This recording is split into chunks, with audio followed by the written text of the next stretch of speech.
바리새인들과 안식일의 논쟁을 벌이시면서 예수님은 자신이 누구인지, 또 하나님이 기뻐하시고 원하시는 안식일은 어떤 것인지 말씀하셨습니다. 제자들이 시장에서 미리삭을 비벼먹는 것은, 그것이 안식일이라고 해도 다윗이 진설병을 먹고 함께한 자들에게 주는 것과 같다, 이렇게 말씀하셨어요. 그러면서 본인 인자는 안식일의 주인이다 라고 말씀하시면서 회당에 온 손 마른 사람, 응급 환자가 아니지만 손이 꼬부라진 그 환자를 손을 펴주셨어요. 그것 때문에 바리새인들과 거기 있었던 서기관은 속이 막 부글부글했어요. 그거를 예수님께서 그냥 넘어가지 않으시고 그들에게 구약의 하나님의 말씀을 새롭게 해석함으로 인해서 하나님의 뜻은 생명을 안식일에 살리는 데 있다라고 알려줍니다. 그런데 서기관과 바리새인들은 예수님을 따를 수가 없었어요. 그러니까 예수님을 따르려면 자신의 그 굳은 신념, 자기 틀, 혹은 어떤 자기가 믿고 의지하는 그 모든 것들을 내려놔야 될지 모르는 그 모험을 해야 되는 상황이었기 때문에 그들은 그것을 지키는 대신에 예수님을 밀어내는 선택을 합니다. 그래서 그 생각이 점점 예수님을 제거할 마음으로 발전하게 됩니다. 그래서 십자가에 못 박혀 죽게 하는 것이죠. 어쩌면 예수님께서는 이렇게 안식일의 사건들을 구체적으로 내가 왜 안식일날 이렇게 병자를 치료하는지, 또 이렇게 제자들을 먹게 하는지, 이거를 말씀 안 하시고 그냥 행하셔도 되는데 굳이 바리새인들과 서기관들에게 다 이야기를 하세요. 심지어 세리들과 같이 식탁 교제할 때도 왜 이들과 같이 식사를 하는 것이 하나님이 기뻐하시는 것을 다 설명을 해줍니다. 왜 그렇게 얘기를 할 것 같아요? 그들도 이 새로운 하나님 나라, 하나님께서 예수님을 통해서 이루어갈 이 하나님 나라에 함께 동참하자, 같이 가자 라고 하는 의미가 큽니다. 우리가 누군가에게 뭔가를 설명하고 뭔가 자세하게 그것의 합당함을 이야기할 때는 그 뜻에 동참하고 공감해 줄 것을 원합니다. 만약에 이 사람들하고 가기 싫으면 얘기 안 하면 돼요. 그리고 가면 되죠. 제끼고 가면 돼요. 얘기를 굳이 하시는 이유는 틀렸다고 지적하고 그 사람들에 대해서 비난하려고 하는 게 아니라 예수님의 의도는 좀 너희들이 이것을 알아듣고 나와 함께 이 하나님 나라를 같이 만들어가자 라는 의미가 있어요. 근데 이게 왜 중요하냐면, 여러분, 바리새인처럼 사실은 하나님을 경외하고 하나님에 대해서 열망이 큰 사람들이 없습니다. 유대인들처럼 어렸을 때부터 그 하나님에 대한 존재의식을 가지고 그 삶 자체를 하나님을 기쁘게 하려고 살려고 하는 사람들이 지구상에는 거의 없었어요. 그래서 예수님이 먼저 유대인에게 오신 거예요. 그리고 유대인 중에서도 가장 유대인 같은 바리새인들과 서기관들에게 그 하나님 나라의 이야기들을 해주신 거예요. 우리가 사도 바울이라고 하는 행적을 봤을 때 그가 바리새인 중에 바리새인이라고 했어요. 근데 그가 예수를 믿었을 때 얼마나 귀한 일을 감당합니까? 하나님이 유대인들에게 바라시는 그것들이 예수를 십자가에 못 박으라고 유대인들에게 원하시는 삶이 아니었어요. 유대인이 그 하나님, 야훼 하나님을 경외했던 민족이기 때문에 그들이 예수의 복음을 받아들이고 그 하나님 나라를 전파하는 데 앞장설 수만 있다면 정말 그 민족은 축복받은 민족이고 하나님께 귀하게 쓰임받을 수 있는 민족이에요. 그때 유대인도 예수님을 거부하고 많은 바리새인들과 서기관들이 예수님을 거부했습니다. 이제 예수님은 자신과 같은 방향에 설 사람들을 직접 구하실 수밖에 없어요. 그리고 그것을 위해서 하나님과 깊이 독대를 합니다.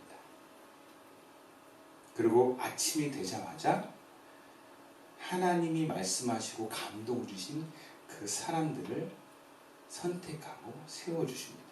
그게 오늘 본문 14절에서 16절까지 사도라고 불려지는 제자들의 명단입니다. 사도라고 하는 뜻은 보냄을 받은 자라는 뜻을 갖고 있어요. 그래서 신약에서 원래 사도는 예수님과 함께 공생애를 보내면서 부활을 친히 목격한 사람들을 사도로 제한을 했었습니다. 처음에는.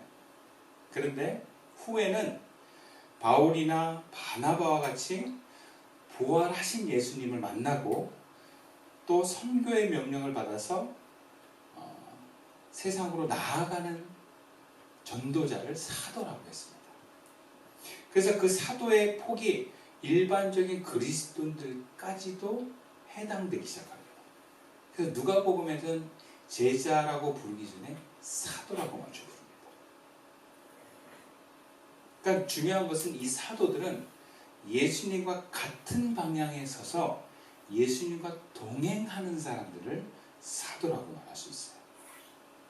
물론 중간에 가룟 유다가 다른 길을 선택해서 예수님을 팔아버리고 스스로 자기 삶을 마감하는 선택을 했지만 부르심을 받았을 때만 해도 하나님께 선택을 받은 하나님 나라에 꼭 필요한 귀한 존재였다라고 하는 것은 우리가 의심할 여지가 없습니다. 심지어 예수님이 공동체의 재정을 가룟유다에게 맡겨요. 세리마태가 있는데도 그만큼 가룟유다는 머리가 좋고 똑똑하고 뭔가 분명한 사람이었다는 얘기해 줍니다. 그리고 예수님은 이제 같은 방향에 선 이 12명의 사도들과 함께 평지에 가셔서 산에서 내려와서 이 평지에 가셔서 사람들과 함께 그 하나님 나라를 이루어가시기 시작합니다. 오늘 보면 19절과 부터 17절부터 19절까지의 말씀인데요. 교독 한번 합시다. 예수께서 그들과 함께 내려오사 평지에 서시니 그 제자의 많은 무리와 예수의 말씀도 듣고 병고침을 받으려고 유대 사방과 예루살렘과 두로와 시돈의 해안으로부터 온 많은 백성도 있더라.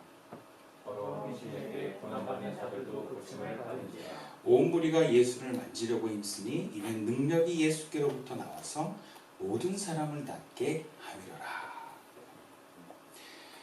예수님께서 이제 제자들과 함께 내려오셨어요. 이제부터 본격적으로 예수님의 사역이 시작되는 거예요. 이것은 사역의 방향을 함께하는 사람들이 같이 섰다는 것을 의미합니다. 함께 나아가는 거예요. 근데 이 나아가는 가장 그 중심의 사역에는 뭐가 있냐? 하나님 나라를 회복하는 데 있어요. 하나님의 통치가 이루어지는 것이 하나님의 나라가 회복되는 것입니다. 그 구체적인 현상이 뭐냐? 사람들이 예수님께 와서 병에 사로잡혔던 그 병이 낫는 거예요. 우리가 병에 걸리면 병에 사로잡히잖아요. 그리고 병에 의해서 우리의 삶이 제한받습니다. 코로나 같은 거 걸려보세요. 그러면 일주일 동안 방에서 못 나와요. 사로잡히고 제한받습니다. 그런 것처럼 뭔가 하나님의 통치로 우리가 자유로워져야 될 인간이 병에 걸리게 되면 그 자유로움이 제한받고 병의 의지에 의해서 움직여진 사람이 돼요. 그것을 하나님이 해방시켜 주시는 거예요. 몸의 질병, 마음의 질병, 모든 질병으로부터 주님은 해방시켜 주시는 분이십니다. 그리고 심지어 귀신에게 고난받는 자들도 오늘 본문에 고침을 받았다 그래요. 유대 사관에서 귀신이라고 하는 것은 뭔가 사람을 괴롭히고 고통을 주고 하나님과 멀게 하는 어떤 영적인 실체입니다. 근데 이거는 세상의 어떤 의료 수단으로 고칠 수가 없는 거예요. 구약에도 이 귀신이 어떤 하나님의 선지자에서 나갔다 이게 다윗이 수금 탈 때 사울의 악신이 떠났다 외에는 거의 발견되지 않아요. 근데 예수님 오셔서는 이 귀신들이 더 많이 드러나고 또 그 사람에게서 쫓겨나는 역사들이 일어납니다. 이건 역시 하나님의 나라를 방해하는 어둠의 영으로부터 해방시켜 주시는 거예요. 예수님께서는 저와 여러분에게 또 우리 공동체를 통해서 이루고자 하는 사역이 바로 이것입니다. 마음의 병과 어둠의 영으로부터 사로잡힌 사람들, 그 사람들에게 예수의 생명의 능력을 통해서 하나님 나라를 회복시켜주는 사역이에요. 예수님을 모시고 제자로 있는 저와 여러분들이 함께 모여 예배드릴 때 우리 공동체 사람들이 올 것입니다. 병든 사람도 올 것이고요. 어둠의 영에 사로잡힌 사람들도 오게 될 거예요. 이미 왔었던 경험도 많이 있고요. 근데 이들이 왔을 때는 어떻게 됩니까? 고침을 받는 거예요. 치료가 일어나는 거예요. 그래서 그 사람들에게 하나님의 역사, 즉 하나님의 통치가 회복되는 것입니다. 하나님 그것을 예수님과 그의 제자를 통해서 이루셨던 것처럼 우리를 통해서도 오늘날 이루시기를 원하신 줄로 믿습니다. 이것은 하나님을 경외하면서 율법을 철저하게 지키며 고수하는 바리새인들과 서기관의 공동체와는 다른 모습이에요. 바리새인들과 서기관은 굉장히 삶이 경건합니다. 경건의 모양은 있어요. 근데 경건의 내용이 없습니다. 다시 말하자면 생명이 없어요. 하나님의 생명이 없어요. 하나님의 능력이 없어요. 바리새인들과 서기관에게 병자가 와도 병이 낫지 않아요. 귀신에 사로잡힌 사람들이 바리새인들 앞에 왔는데 귀신이 떠나가지 않아요. 오히려 더 상처받아요. 오히려 더 눌려요. 하나님을 향한 경건의 모양은 있는데 내용이 없어요. 어쩌면 그들 자체가 어둠의 영과 함께 있는지 모르겠어요. 오늘날도 우리가 하나님을 경외한다고 하면서 교회를 다니고 내가 기독교인이야 라고 말하는 성도님들과 심지어 목사님들도 이런 모습을 가지고 있는지 모르겠어요.